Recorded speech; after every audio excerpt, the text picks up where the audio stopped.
welcome here to another Kerfuffle showcase, and I am a bit of a train spot, I'll be honest today. This is right in my key demographic. Ollie Gleave, how are you today, sir? Really well, thanks, Simon. Good to see you. Good, good. Looking good. You've got all safari suited up there for me.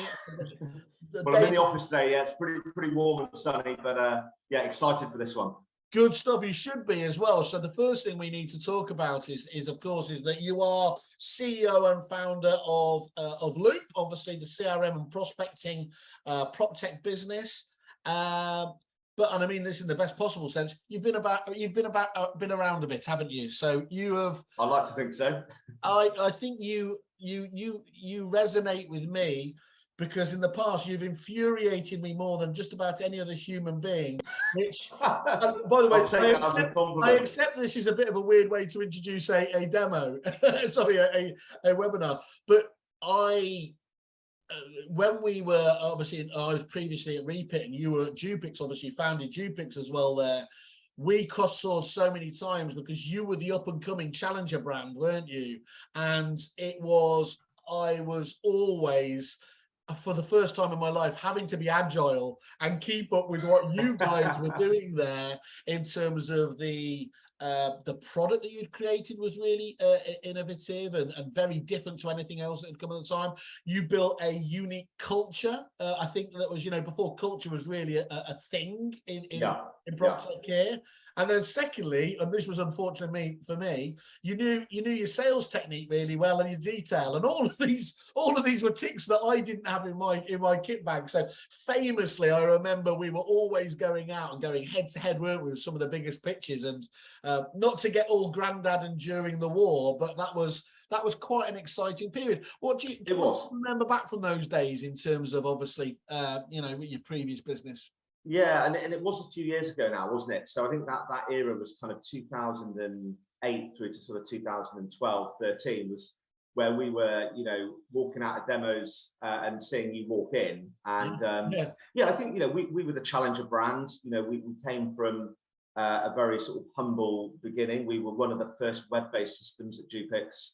And it was us and Expert Agent from memory. And, we used to go up against the if you like, the legacy brands and the legacy desktop products with, servers in the corner and a lot of IT spaghetti going on there. And I think as we developed the product and built the team out, we naturally went up into the Repit kind of market, in that top quartile space. And, I have fond memories of, going into battle, as you put it, and, winning some and losing some. But it's a big old market, and luckily, you and I, we never fell out, but I would say the same about the guys from Desres and Expert Agent and all that kind of stuff. I absolutely loved it. I mean, it genuinely, for me, there's a weird thing is you can take competition one or two ways. You can kind of get embittered and emboldened, or it can make you strong. And there's no doubt at all that what you did took us out of our comfort zone and pushed us on to do stuff. And I'd like to think that kind of helped go back the other way. But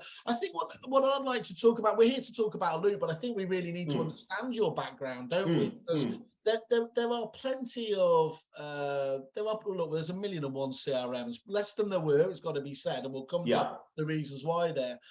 But a lot of those people haven't lived and breathed it to the degree like, dare I say, you and I have in terms of that. I suppose the key question for me, though, is knowing, obviously, you've been there, you've done it, you've got a very successful business, you sold that out, obviously, time.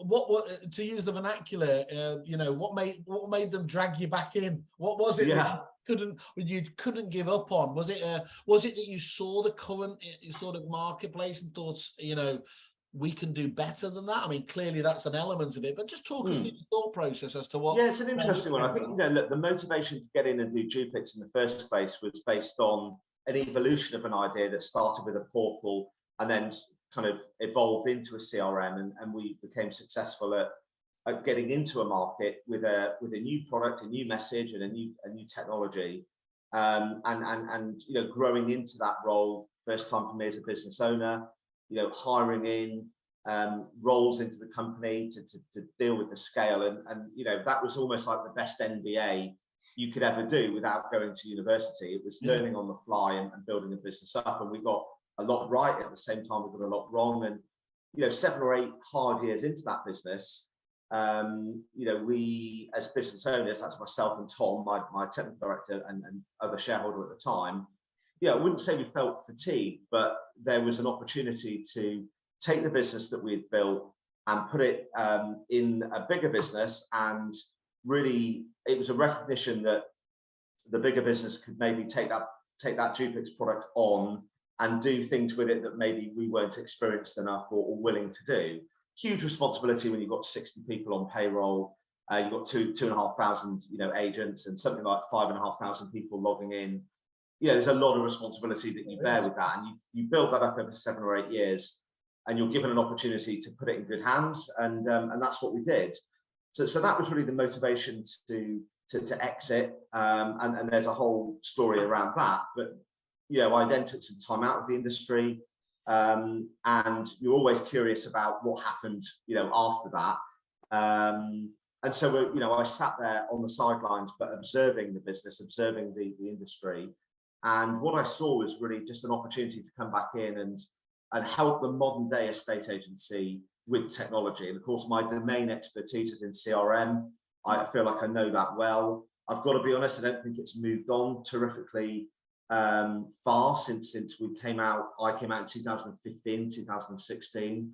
But I thought there was an opportunity, and that's really around putting a great product back in the hands of an estate agent, supporting them really well, and offering fair and transparent pricing. Those are the 3 things that get me out of bed in the morning.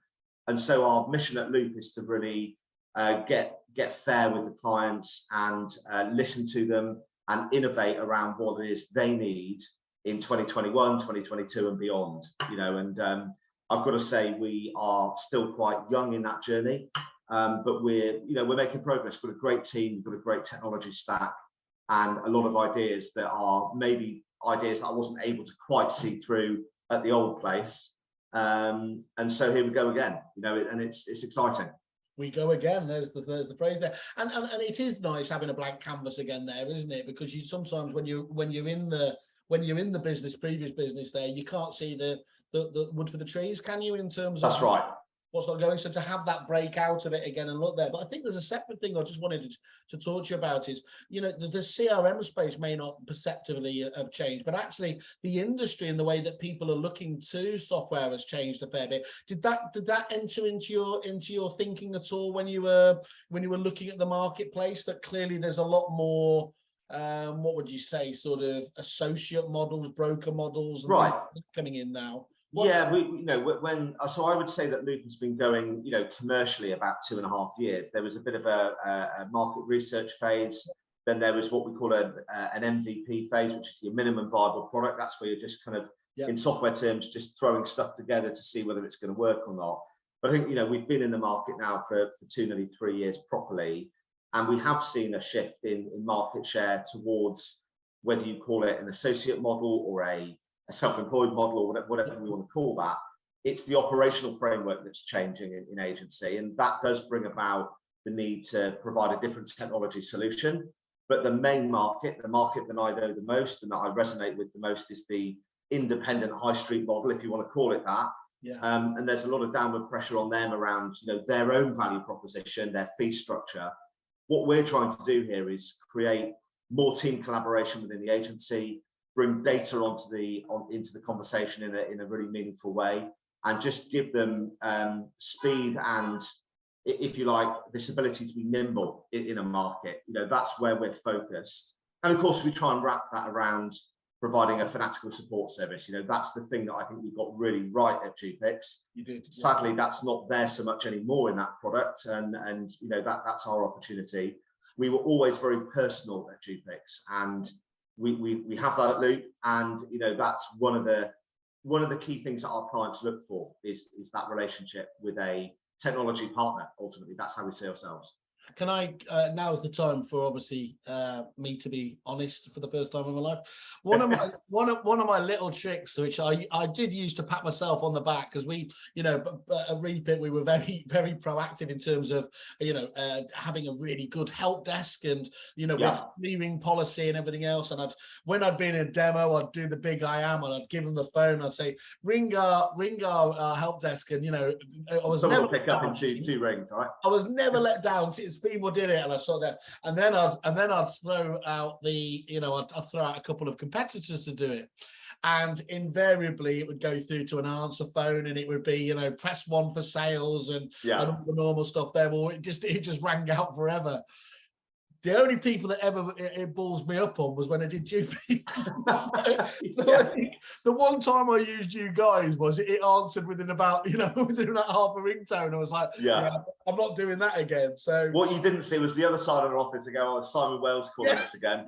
Well, that's there's other stories that we won't be going on camera about me doing that. But I think that, joking about it, it's a thing that people that winds agents up no end, isn't it? You know, people talk about, us in the trade talk about software as a service, and what seemingly agents get they get perturbed about is that actually a lot of companies out there, a lot of prop tech, forget the second part of that promise as a service there, because something is tech, easily deployable. You know, a lot of these people aren't techies. They need hand holding. They need to be taken to at least get the most out of the products that we create. Because if they don't do that, they're never going to be in that really happy phase, are they? Where they're going to give you the best reviews, and indeed, obviously, on our platform, the reviews that people want to be able to see, to say, look, this is a company we want to trust. Because when people are looking at CRM, it's very different, isn't it, to like looking at like the widgets out there, like a valuation tool which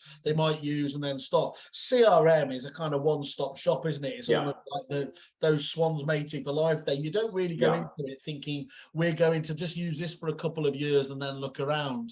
That's right. I mean, you know, the clue's in the name, right? When we talk about software as a service, to your point, we charge monthly. That's a fairly standard revenue model for most of the companies like us. But what does that actually mean? It means we have to get out of bed in the morning and provide a service. The way we deliver that service is through our product. You know, you log into Loop and you use it to run your business, and that's fine.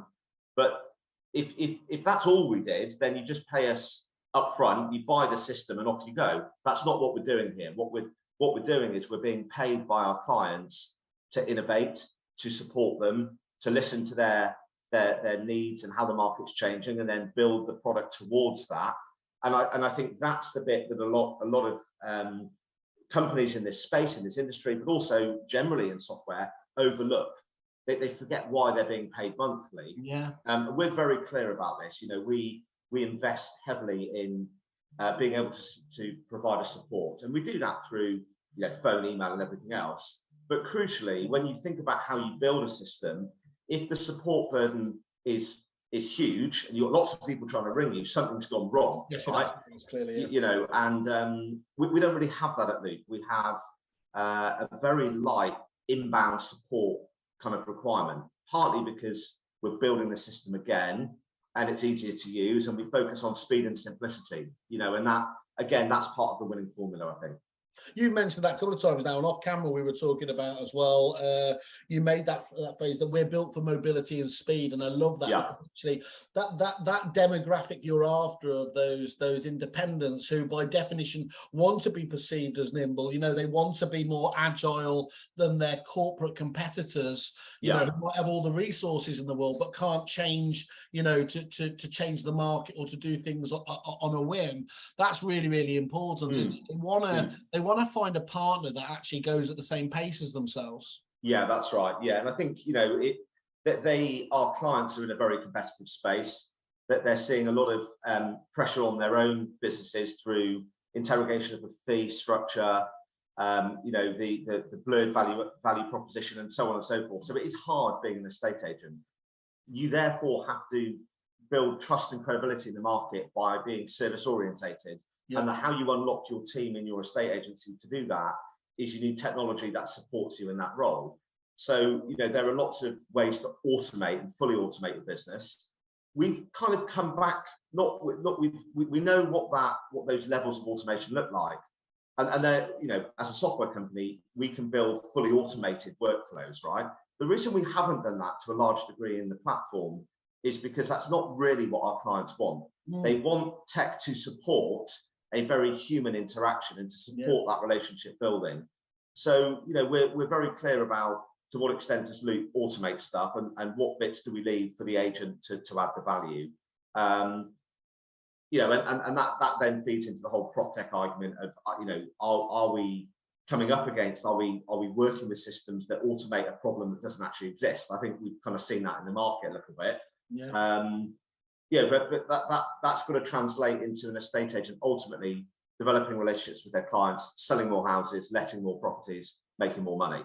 That's kind of where we go. And if you want to go all a bit dreamy about it, you know, our goal is to give time back to the estate agents so that they can spend more time either with their clients or with their families. And that's ultimately where we want to go with it. Yeah, look, the title, as I always do, most professional people read out the title at the start, but I like to wait till we're halfway into. You know, the title for it was going to be future-proof, innovative, and forward-thinking. Loop, lacking the smile with the service. Loop, the CRM driven by the clients. That comes back time and time again whenever we talk to you, whether we're having whether we're eating a steak, having a drink, or whatever else, or just one of the trade shows. Clearly, you have to have the ideas and the vision yourself, but at no stage do you do that without the client in mind, or indeed with their input. That's always right. Has kept you, I think, kept you agile in that respect as well, hasn't it? Because if you do that, you've got that you mentioned yourself, that minimum viable product phase is always going to be lessened, isn't it? Rather than if you try to just unveil it Apple-esque style. Yeah, that's right. And the market says, actually, that wasn't what we wanted. Yeah, no, that's right. I think, you know, we're now at the stage, as we sit here in kind of mid-August 2022, we're at a stage now where we're starting to build like a product committee, which is 50-50, 50% us, 50% clients. We've got 6 on the panel that we're looking for within our client base, and then we've got 6 people here at Loop. And that steering committee looks at, well, you know, really what's the priority, how's the market moving, how's the product going to support that? And we're not going out too far. It's kind of what can we achieve in the next 3 or 6 months.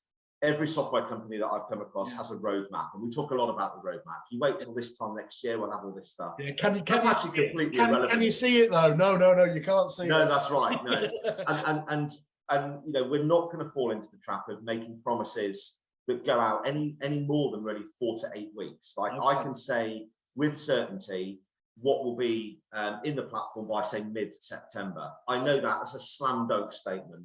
If you ask me what's coming in October or November, I can tell you what the flavour is going to be, but I can't tell you precisely what those things are going to be. So the steering committee is going to help us look at the quarterly planning, and that's really based on feedback. You know, we've got some clever people downstairs. They can build anything that we want, but is it relevant? Does it move the needle for the estate agency client? Does it help them deliver a better service? Does it help them sell more houses? If it doesn't, it's not going in. And the best people to tell us what those things are the very people that use the system. So I'm really excited to be getting into that with the help of some of our product guys, you know, when everybody's back from their summer holidays. And that's going to help us massively into 2023, where we've got some big ticket items coming next year. I'll be stunned if you didn't, Ollie, to be honest. And let's talk about one of those big ones, because again, one of those ones where I just took my hat off to you and thought was when we first sat down and you spoke about your vision, and you were clearly starting this from the prospecting side of things more than anything, wasn't it? And I'd always tried to retrofit in my previous existence, you know, kind of that prospecting side of things into a CRM, because it seemed to me so obvious that if you could end up with a prospecting tool embedded within a CRM, you've truly got a weapon of mass destruction there, haven't you, in terms of what you can deliver for your client base? Yeah, it's the data advantage, really. And so what that does is it combines whole of market data, which is kind of what's on the market and what's happening in the market, with your very structured, you know, so if you call it sales management, but the CRM piece. Yeah. So one of the winning moves that we've got in the platform is when you get an inbound phone call as an agent or an email from Rightmove for the property to sell, Loop's pretty clever at bringing that property data back. So if it's been on the market with another agent for, let's say, 3 months, it's had 2 price reductions. When you're booking that appraisal, you have all that information at your fingertips. Wow. So the conversation moves very quickly from, receiving an inquiry and booking evaluation to developing a relationship around, well, we watch the market, we know that you're currently on the market with this guy, you've had 2 price reductions, and that's really just building credibility from the off. Now, I'll be honest with you, when we built our prospecting module, we didn't really have that roadmap in mind. We kind of discovered it and went, hang on a second, if we've got market data, how can we now improve the CRM experience? And so we got on with the business of doing that quite early. And now, of course, it's littered through the system, it's everywhere. So that market insight and that data intelligence is unique. And it is giving people the first mover advantage where they just come across as knowing more and understanding more, because as every agent knows, they're one of 3 or 5 on the sofa, and their job is to prove that they are the agent of choice for the following reasons, and data plays a huge part in that. Yeah. And what's really clever about that, Ollie, is that there are other data sources, there are other prospecting sources. But as we know, the minute that you put any artificial Chinese wall between stuff like that, you've got a bounce. You've got, it doesn't get done unless it's. But having it there as you, served up to you, having it that's there, right. That's the key difference, isn't it? That's when you know that things happen almost every time, and that raises that, because what you're not doing on, isn't it? In other businesses, those ones I mentioned before, where there are separate, separate tools, you'll find that, dare I say it, the techies, or those that are comfortable with the tech, doing everything that they need to do and using all those tools that can help them win business.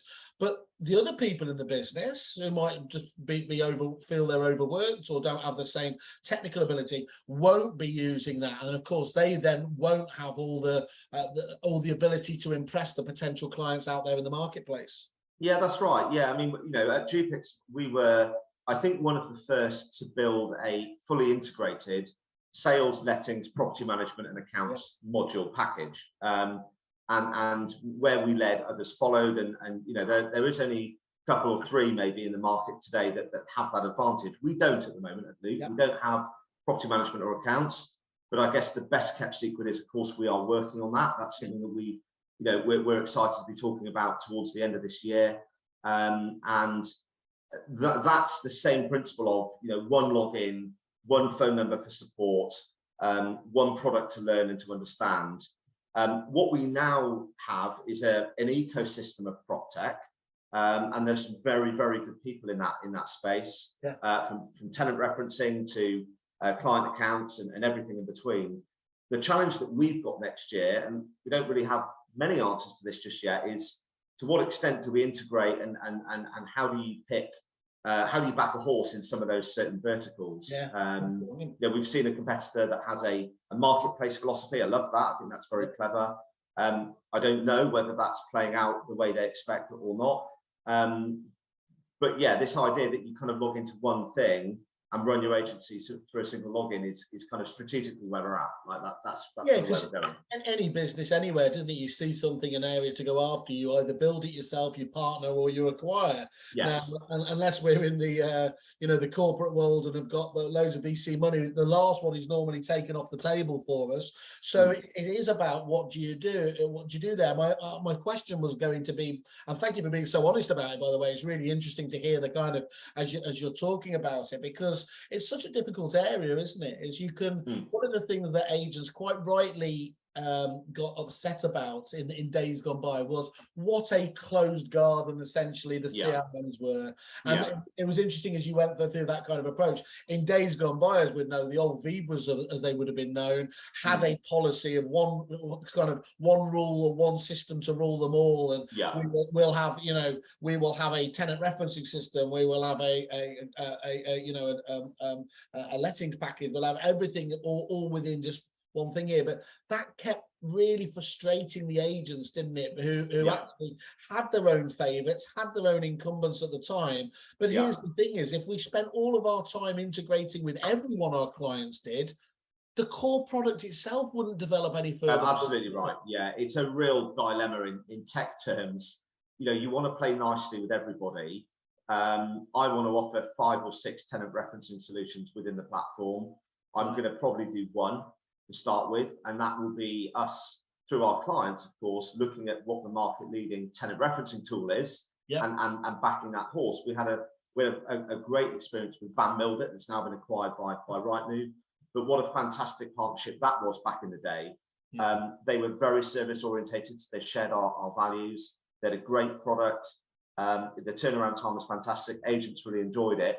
The beautiful bit about that was it was a button press in Dupix, and it worked. Now that's the play that we're going for. But to your point on this closed sort of walled garden of data, it's complete nonsense to think that in 2022, you find yourself jailed with your own data in a system that A, technically can't get the data out, and B, culturally or from a support point of view is not prepared to help you get it out. So we're one of 3 or 4 packages in the market that have an open API. We talk about this all the time. What does it mean? You just open the gates and you allow third parties with the agent's authority to come in and take that data into a third party and do something with it.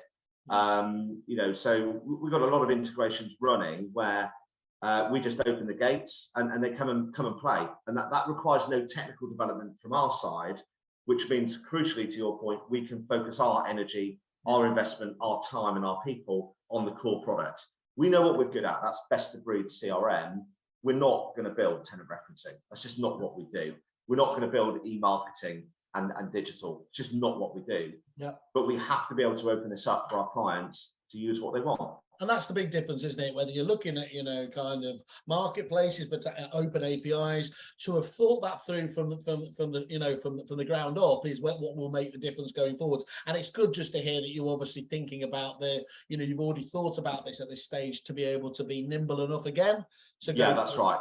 And I suppose that was built into sort of the architecture of the product all those months ago now, and it's paying dividends now because we have an answer to, like we took on a new client the other day who worked very, very closely with a very local digital marketing agency in Sheffield. Okay, they're not in the prop tech space. They just happen to have a very large estate agency client. They needed the data, within 15-20 minutes they've got access to the data and off they go. So no technical intervention required there. And that's the sort of stuff that plays really well. It does play really well, and it goes back to what you were talking about before, though, isn't it? If you're dealing with those independents, one of the things they want to do is to stand out from the crowd, to be the purple cow. And if they can't get to that data that enables them through many of these marketing and digital marketing or traditional marketing, that's always going to frustrate them, isn't it? So it's fantastic we can do that. Just going back to it as well, it always helps, though, when somebody is looking for an integration piece. If they're an ex-professional rugby player, it puts a lot of stress on you to make sure you deliver right, doesn't it? That's right. You might get a knock at the door one day. Yeah, that's it. Our good friend Christian. Right. No one was saying no to Christian, from what I remember. No, that's right. Yeah, and he hasn't got any smaller, that guy either. And I'm not saying he put weight on, but yeah, he's just he's big bone, that boy. Not for me to say, the silverback himself. But anyway, okay.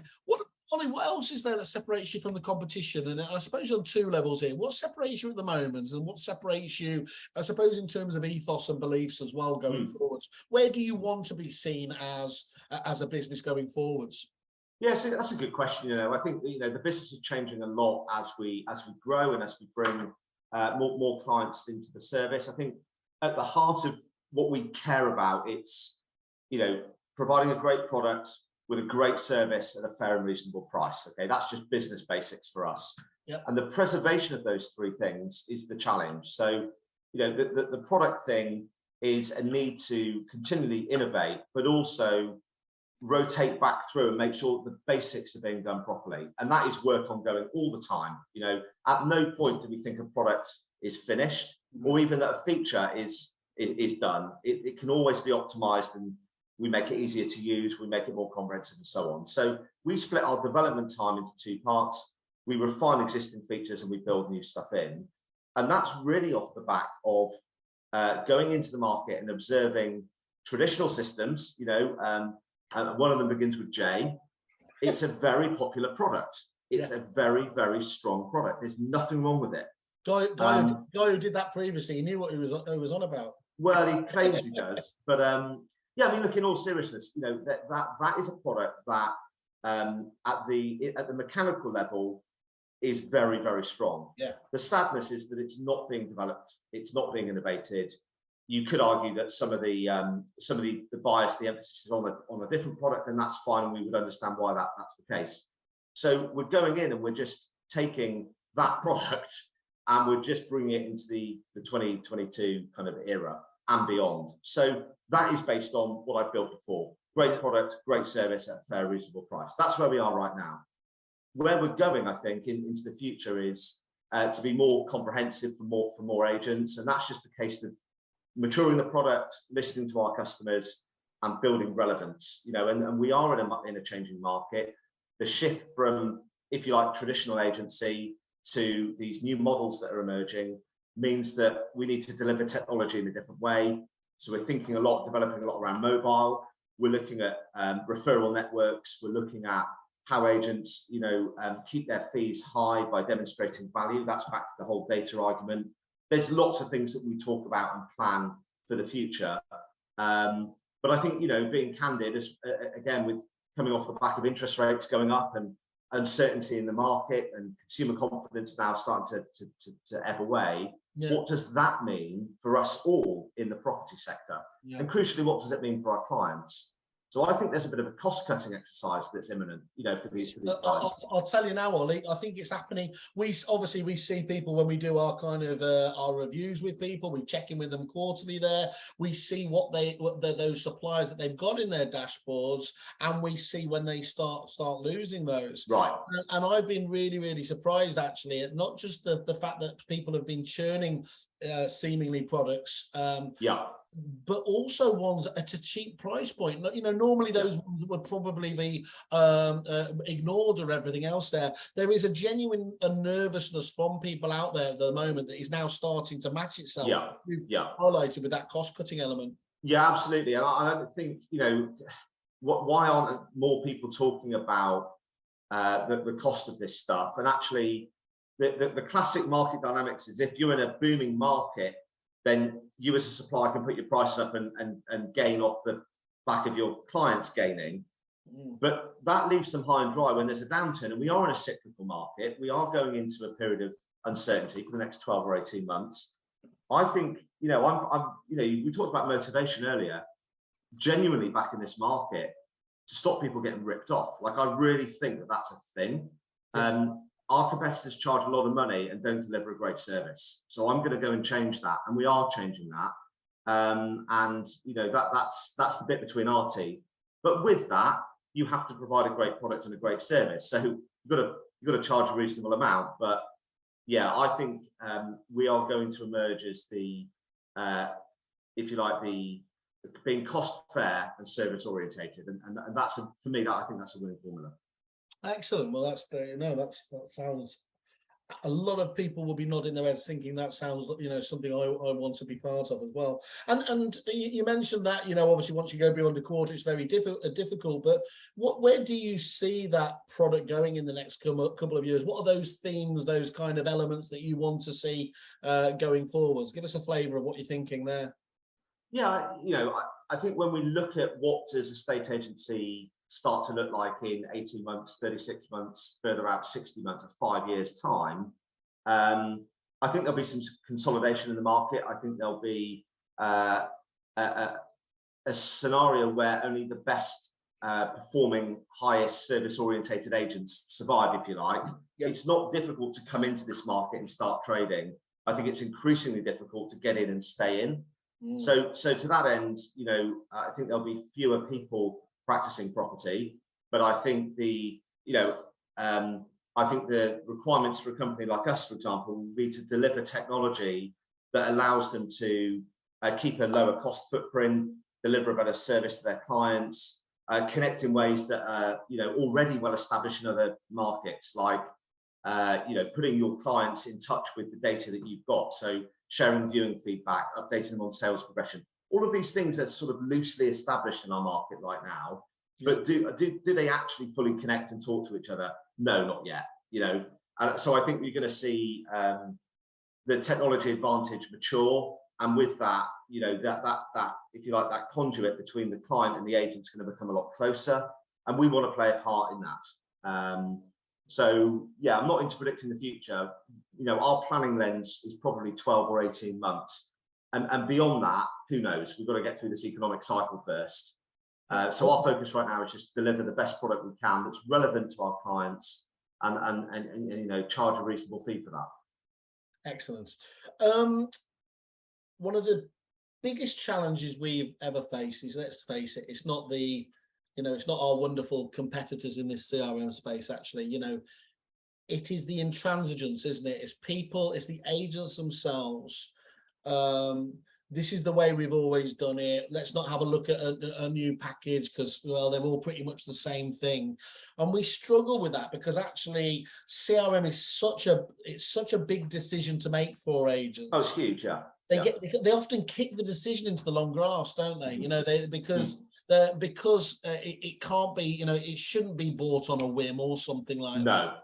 And there's a graveyard of products out there that have actually, if you could bed them down and get them working properly, they could work really well. Yeah. But the onboarding often fails them, doesn't it? I know you've been fanatical about this for you know, in every business you've been involved with. What are the pain points of migration and rollout? What, you know, what should you be thinking about, and how can you help these guys out, I suppose, minimize the disruption in what needs to be done? Yeah, I wouldn't say I've been personally responsible for thousands of installs, but let me tell you, I've witnessed, observed, and got involved in thousands of installs back at my time with Dupix and more recently with Loop. Moving a client from a system to another system is hard. You know, there's no question about it. But it's a process that lends itself to structure and communication incredibly well. So the things that make people hesitate or nervous about the switch in the first place is the impact it has on the business, the loss of data. You know, the feeling that if you go from this product to this product, I'm going to lose stuff in the middle. Inertia to change through the staff. You know, you have people that are very au fait with the old system, but you know, aren't prepared to look at new systems and all that kind of stuff. And then of course you have training and education, you have website integration and portal feeds and all this stuff going on. And what you have to do when you move someone from one system to another is you have to get all of those things right just to be okay, right? Yeah. If one of those things goes wrong, you can very quickly become undone. So, you know, I come from a position of experience, and I'm pleased to say at Loop, I feel like we are pretty tight on this. It's about understanding the pain points of that process, and then putting either people or process to guide the agent through that, and then communicating as we go through. And I think our reviews probably speak for themselves in terms of taking clients that are very well established, that have been on the system for 10 or 12 years, or even longer in some cases, and then coming out the other end live on Loop, and then that bit in the middle was just kind of taken care of. We're pretty good at that. And you know, not going into too much detail, but you know, maybe that's a conversation we can have later on. We have something called incubation. So what that does is it goes from us agreeing that they want to move to Loop and putting them into a very structured, non-sales, but very communicative process that is handled by a combination of ex-estate agents and technicians, all of whom work in Loop full-time. That's all they do. And it's really important to have that combination, isn't it? You're talking about. Oh, it's crucial. Yeah, it's crucial. So we have our ex-estate agency product consultants on site, guiding the client, helping them out. And then, of course, we've got a technical aspect to things like data migration and website configuration and so on. But that's just putting it through a very structured process. And then it's about communication, and then dealing with some of those objections that come up. So, you know, I don't know of any other company that does kind of on-site training, but that's a really key part for us. We do something called shoulder surfing. So once we've delivered the training, we've gone live, we don't just get in our cars and go home. We stick around for however long it takes, and we are over the shoulder of the end users. So we are now in their office, we're observing the phone ringing, and we're making sure that they can book that viewing into the diary. We're making sure they can generate a memo of sale. We stick around, and it's a false economy to deliver training online. It's a false economy to say, there's our YouTube channel, help yourself. It's a false economy to leave early and expect these people to just get on with their life. We you know, and that limits the number of installs that we can do per week, per month, but we're okay with that. We are okay with that, because we would rather have a fewer number of clients that are completely tucked in and happy than go crazy and try and win the war in one go and leave everybody high and dry. That's not what it's about for us. I'm grinning again, sorry, in a terribly unprofessional fashion here, because I'm just thinking again, Ollie, you utter bastard. This is exactly the sort of stuff that I mentioned at the outset. I felt kind of defines you know, out there in thinking again, not that horrible phrase, outside of the box, but yeah, this is something that we're not hearing too much of at the moment, isn't it? Yeah. As the eternal drive to go SaaS, to go online, to go cloud, it's almost like people feel like they're going to detach themselves from the service element there. Yeah. What you have described there, I can tell you now, 99% of agents will say, I'm having that, I want that, that's what I need.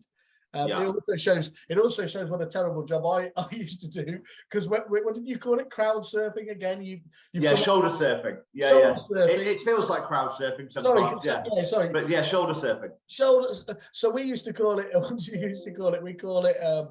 Was it now? Was it floor walking? Which it brings. We do a bit of that as well. It brings up connotations of something else, really, doesn't it? In terms of there, but it's a you know, you can't underestimate, for some people, the level of terror, the level of discomfort they have by, hang on, I used to do it like that in my old system. My old system I've used for 20 years. So for somebody to come in and just be there and say, look, that's fine.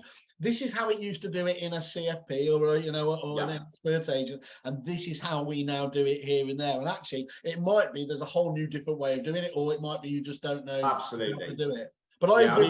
I think the Trojan horse to that is the shoulder surfing gives the end users comfort that we're still around. But what we're actually doing is we're understanding how that agent in Derbyshire works compared to that Central London agent, compared to that North Devon agent. You do have these regional differences. It's very nuanced. You can't get that from a screen share or a support ticket or a phone call. You have to be there with them. It's building relationships, it's building trust, and it means that they have a good experience with starting life on Loop. That's kind of how we think about it. I don't want to go all soppy on anyone here, but when you kind of emotionally align yourself with the client, then you start to resonate with what their pain points are. And then crucially, the bit that we spend a lot of time on is conveying that back down into our development team so that they understand what the pain points are, what the challenges are. And again, software companies, just generically across any corner of the world, they have two teams. They have a business development team, and then they have a technical team. And the technical team never really get out of the office. They never really understand why they're doing what they're doing. I think we've closed that gap quite well at Loop, and we were very good at it at Duplex. I think we're even better at it with Loop. So it's not unusual with some of our clients to have some of our techies, spend a day or two in their office. Now, they've never booked a viewing in their life. They've never sold a house in their life. Yeah. But crikey, they come back to the office well-informed, well-educated, because they've seen what our end users have to do as part of their day job. Yeah, it shoots down that ivory tower accusation that actually is not a bad description of many prop tech businesses. It is. It is in there, actually. That really does. Because otherwise it will ultimately, if there are issues, there are challenges within any package, they will inevitably make themselves back to that tech development team and everything else there, but it will be such a delay, and in all that time you've got the clients gnashing their teeth, haven't they? Why don't they see what we see on a daily basis? Absolutely. When you feel that, and you feel their frustration, you can see the frustration there. If there is a genuine point to be made, then that's gonna that again, it's all about just minimizing this. Because the MVP stage, interestingly enough, doesn't it, is we always think that's always just at the evolutionary stage of a package. But you reach MVPs dependent on where you are. Once you want to start hitting larger businesses or go and hit corporates, or you want to hit departments, you want to land new homes, you want to launch the account software. All of these still have that MVP phase, and everything you can do to make that consensual and just accelerates the development and the process for all, doesn't it? It does, yeah. I mean, we talked about culture, and culture is a big topic, and I'd love to just spend time talking about that. Maybe again, that's for another day. But one of the things that we've worked on quite a lot is not becoming defensive about the product. Like, we smash the product every day from every angle, and no one sits on their hands and holds in something that they think we can do to improve the system. So what you get is you get this hive of activity around the product from our clients, from our prospects, from our sales guys, from our product guys, and from people like me. And we just pull it apart all the time. How do we make it better? How do we make it faster? How do we make it simpler? And any software company, particularly in the space that says we're done, or we think we've got this right and it's perfect, they don't really know what they're talking about. At no point is this product finished. We have areas of the system that we need to improve on, right? I could tell you exactly what those things are now if you wanted, but it's the recognition, it's a cultural recognition that the work never stops. Yeah. And you know, I love that about it, because you know, I don't want to finish this thing. I want to keep going. No, I've been lucky enough to meet a large number of you, but you've also got Mark Bevan, who's just joined you in. You could call him Mr. Culture. I mean, he was fundamental as well, wasn't he, in working hand in glove with you in those early days. He obviously was. I mean, Mark, he may look like Peter Pan, but he's been around this industry. He's a big version of Peter Pan. He's 6'5", isn't he? A tiny-headed, big version of Peter Pan, but but what you've got there again is, you know, just going back, is getting the people who believe. You know, you can't fake enthusiasm, you can't, you know, you can't fake caring, can you, and everything else there, and that. To have people, lots of people watching this will know Mark from all these, whether they've actually been a client of his or not, because he's such a, and he's got that. You know, I always used to be amazed, slightly appalled, the amount of time he'd be looking at, you know, he'd be looking at his clients online and shouting their successes, whether that's they have won an award, opened a new office, whatever it is there. That matters, doesn't it? Oh, it does, yeah. And it's genuine, it's authentic as well. You know, I've been out on the road with Mark a lot in the last 3 or 4 months, you know, and that's been a fundamental shift coming off the back of the pandemic, where the car sat on the driveway for nearly 2 years. I'm now gone all over the place with Mark and Phil and Chris and others. We want to press the flesh and get in front of these people, and rekindle those relationships. And what you get there is on a case-by-case basis, a real understanding of what kind of agent are they, what kind of team have they got, what kind of culture have they built, and how does technology fit into the conversation. And Mark is a complete rock star, as are all the other loopers that do their respective jobs. You know, I really missed working with people, that bit between, you know, leaving Dupix and not really doing a great deal and then starting Loop. What I fundamentally missed was just working with people and solving problems. And, you know, so from a selfish and personal point of view, it's great to have people like Mark and others in the team, because that drives us on and drives me on. It's really great. That's great. Can we just run through just a few bullet point features of the software itself? Actually, that always gives the flavour. If somebody's out there using a package at the moment there, I've heard a lot of what you said, and I think there's going to be big ticks in the box there. But actually, let's just look at some of the stuff that you do. I think is really clever. Do you want to just give us a really quick elevator pitch of what the automated viewing feedback kind of service there? Because when we challenged you lot originally to give us a statistic that would make us kind of pay attention, and this one in particular was that 47% of buyers, I think, now fill out the automated viewing feedback email, allowing agents to concentrate their time on following up with the most qualified applicants. Now, I get it. Could you just give us a bit of an overview of that? Because that's a truly powerful bit of tech you've got there. Yeah, that's right. I mean, you know, I don't think it's we're not flying to the moon with this feature. You know, this is straightforward, but what it does, it solves a pain point around volume and relevance. So the automated viewing feedback is effectively an optional feature that an agent can turn on or off in their software. So it lends itself to an agent that wants to have the system help them get feedback from buyers when they've actually seen the property. So it deals with carried out viewings, accompanied or unaccompanied. If you're a buyer and you walk out of 18 Acacia Avenue, an hour later you'll get an email from the agent, fully branded, and it will be asking you to provide feedback on that viewing. And that feedback questionnaire, if you like, is a completely customizable set of questions. I was going to ask, it varies per agent, so it's nice. So you might want to ask them, you know, how did you find the location? What did you think of the price? Or you can add or remove questions as you see fit. So what that typically looks like is the buyer has the property fresh in their mind.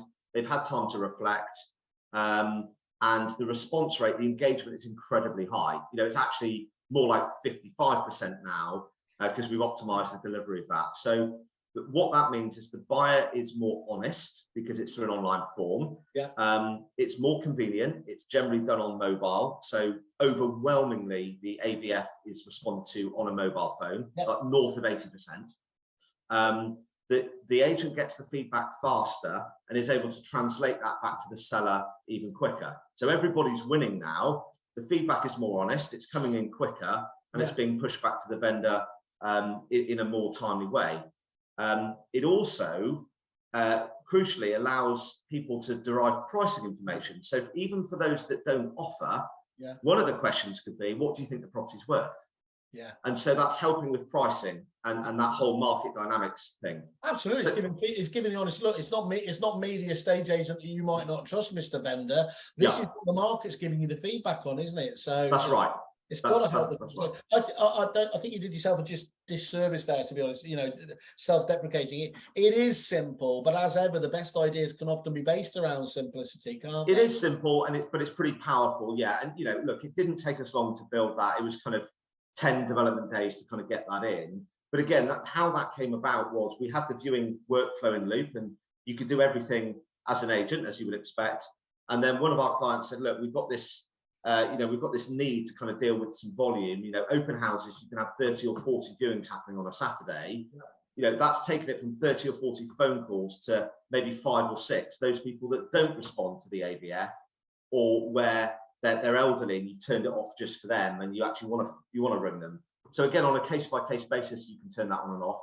And that's just, you know, an example, if you like, of listening to the client feedback, building something in the system, packaging that up really well. And now everybody loves that. And of course, we show that on demos and trainings. Yeah, it's brilliant. Well, I remember we did a bit of market research, just looking at sort of around looking at ourselves, but looking at the competition, and it was around a third of all viewings had no feedback on them. And of course, this wasn't because the agents weren't out there asking. It's that actually, unfortunately, these days, these phones, a lot of the public don't see them as actually for their core service. They see somebody ringing, unless they are 100% interested in taking that call, it just gets put through to the voicemail, doesn't it?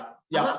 That leaves the agent in a really vulnerable position, because it just looks like they're being lazy again. So exactly you can tease that extra information out of them, and to get that up to almost 100% completeness is got to be fantastic for everybody. That's right. Yeah, no, it definitely works. Yeah.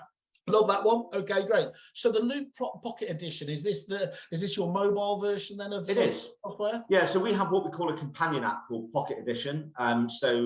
Anyone that's using Loop has access to the system clearly through your iPad, your desktop, your laptop, and everything in between. It works within the web, so you're not installing anything.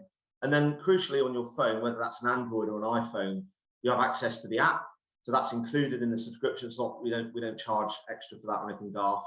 And what Pocket Edition does is it allows you to take the data with you on the move. So you can access property details, you can access people, phone information, what they've viewed, all that kind of stuff. And then what we've also done cleverly is we have something called Sidewalk. Now, Sidewalk is effectively leveraging that market data we talked about earlier. So if you're on Acacia Avenue and you bring up Sidewalk, that shows you on a map everything that's on the market with other agents, how long it's been on the market for. And if you're one of these agents that has a pack of leaflets, or you want to go door knocking because you're in the area, that's a green activity. You know, you're there, you may as well use that 15 minutes before an appointment, or that 20 minutes after or between appointments, to go and introduce yourself in that area. And what Sidewalk does is it maps you around that little area, so you can go on a walk and a door knock. So it's little things like that. And we've assembled a team around Pocket Edition now, because we see, like, strategically, the mobile experience being really fundamental to the future of agency. So a lot of investment going into Pocket Edition now.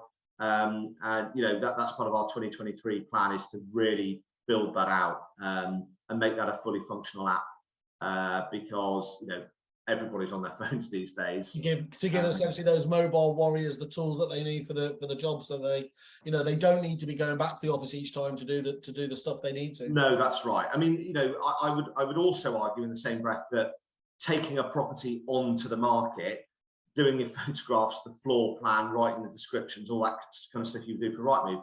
You're just never going to do that on a phone.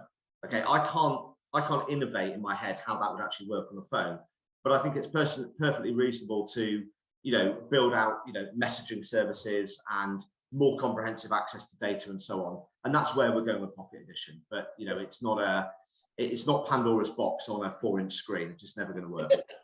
The prospecting we've spoken of, one of the things I wanted to clarify there is people still have the ability to kind of come and take just the prospecting service from yourselves, separate from the CRM. Is that can you separate it out like that? Absolutely, yeah. So that's built on really the modular system of Loop. So before we even had CRM, that's all we sold was prospecting, and so now we have both, and you can have one or the other.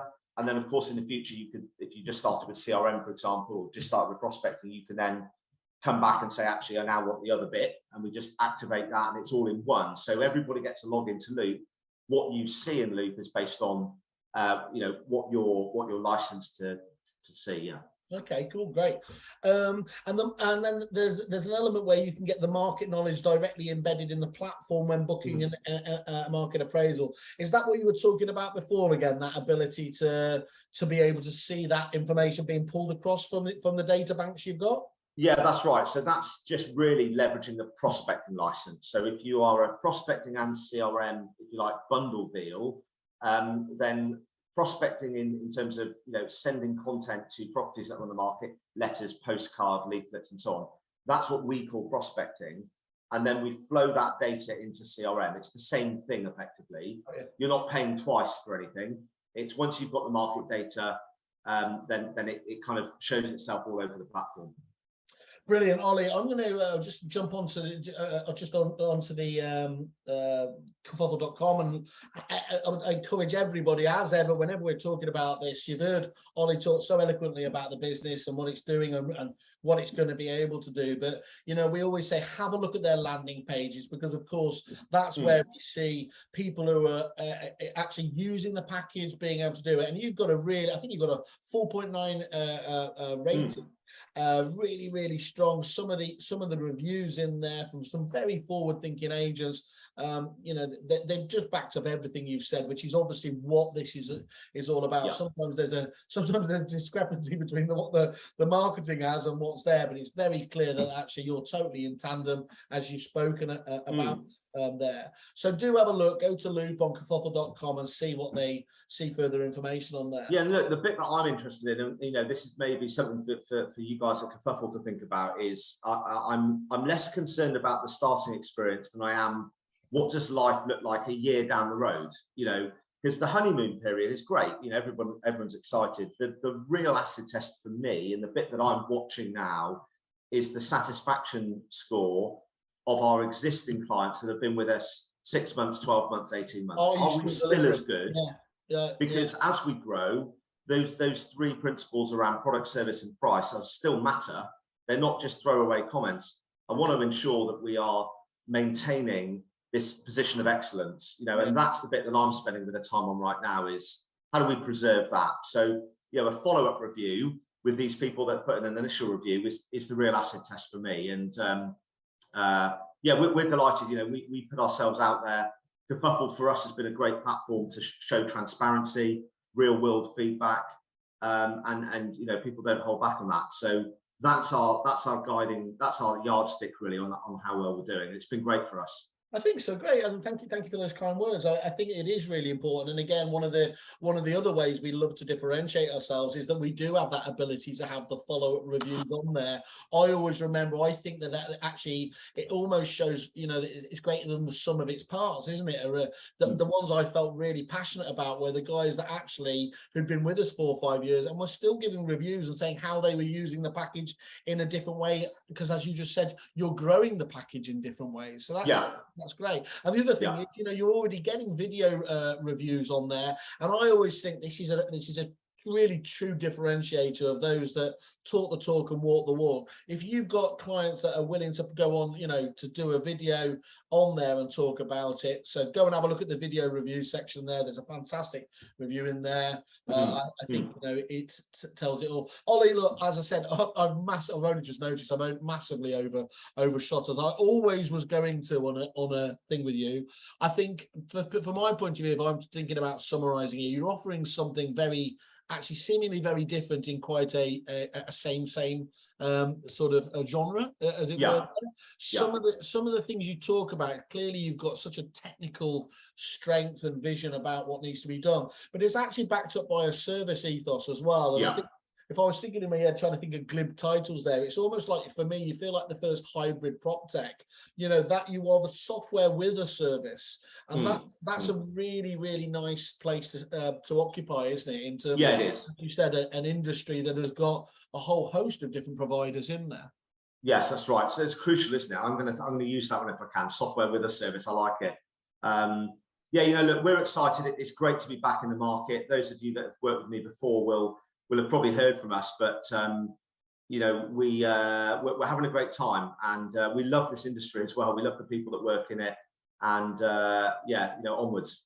Excellent. Well, that's why we're, as like the mafia, we're both dragged back in, aren't we, into an industry that we love and can't step away from it. Well, Ollie, look, let's catch up again. I want to. Good on you. Dennis, we will talk to you. I'll catch up with Bev when he's finished sunning himself as well, and talk to some of your clients as well about some of the different things that you're doing. But love to do that. Thanks so much for taking the time to explain to us about Loop. All right, you're welcome. Until next time. Cheers. Cheers, matey. Thank you. Bye.